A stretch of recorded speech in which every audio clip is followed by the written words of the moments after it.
Bienvenue. Alors attention, ce n'est pas juste un city trip, non, c'est un véritable voyage vers le futur. On va plonger ensemble au cœur d'une ville qui est à la fois une métropole ultra moderne et, croyez-le ou non, une jungle luxuriante. Allez, c'est parti.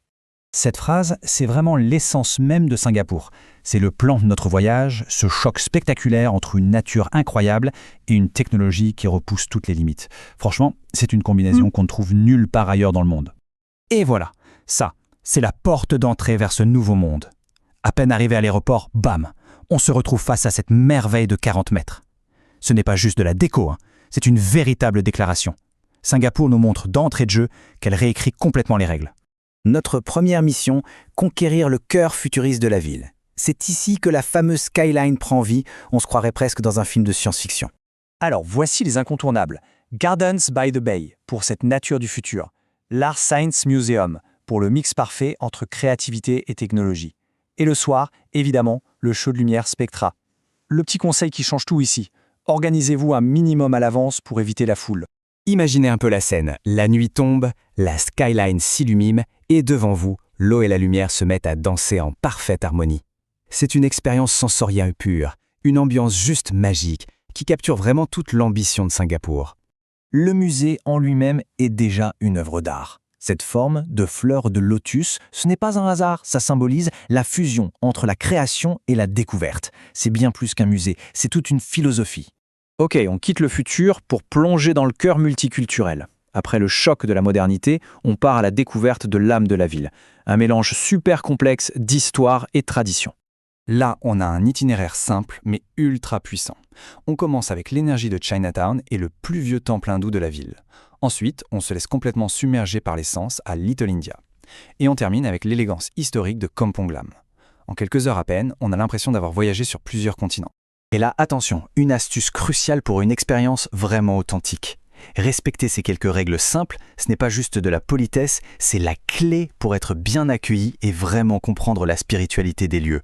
C'est un peu l'arme secrète qui transforme un simple touriste en voyageur averti. La véritable âme de Singapour, on la trouve dans ces quartiers. À Katong, par exemple, c'est l'odeur du laksa, cette soupe de nouilles épicée au lait de coco, qui définit l'identité du coin. Un seul plat peut raconter des décennies d'histoire et de mélanges culturels. Et maintenant, la surprise finale. La troisième facette de Singapour, celle que très peu de gens attendent.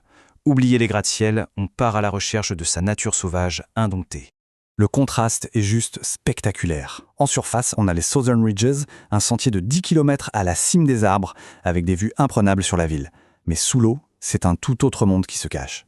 Un paradis secret pour la plongée, rempli de récifs coralliens bien vivants. Pour ceux que l'aventure sous-marine appelle, voici les infos essentielles, le débriefing. La meilleure période, c'est de mars à octobre, pour une visibilité au top. Elle peut même atteindre 20 mètres. Et le conseil matos, une combinaison de 3 mm, c'est parfait pour être à l'aise. C'est le genre d'info qui transforme une simple plongée en une expédition réussie. Et la nature sauvage ne s'arrête pas là. À la réserve de Sunjibulo, on entre dans un écosystème de mangroves primaires. On y voit des oiseaux migrateurs qui viennent de Sibérie, et oui, même des crocodiles marins. C'est la preuve de l'incroyable biodiversité de Singapour. Alors la grande question, quand partir ?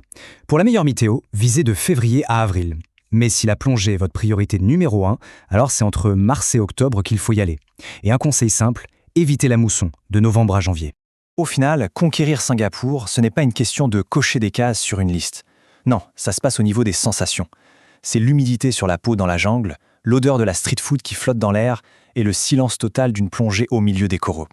J'ai gardé le meilleur conseil pour la fin, le secret qui peut complètement transformer le début de votre aventure. Le point de départ qui met tout le reste en perspective. Voici la clé. Ne vous précipitez pas vers votre hôtel. Prenez le temps d'explorer Jewel Changi, directement à l'aéroport. Laissez-vous imprégner par la magie du Rain Vortex et de cette forêt tropicale intérieure. C'est la meilleure introduction possible à l'âme de Singapour. L'aventure commence avant même d'avoir officiellement commencé. La question n'est donc pas de savoir si il faut visiter Singapour, mais plutôt comment on veut vivre cette expérience. Alors, prêt à découvrir le futur ?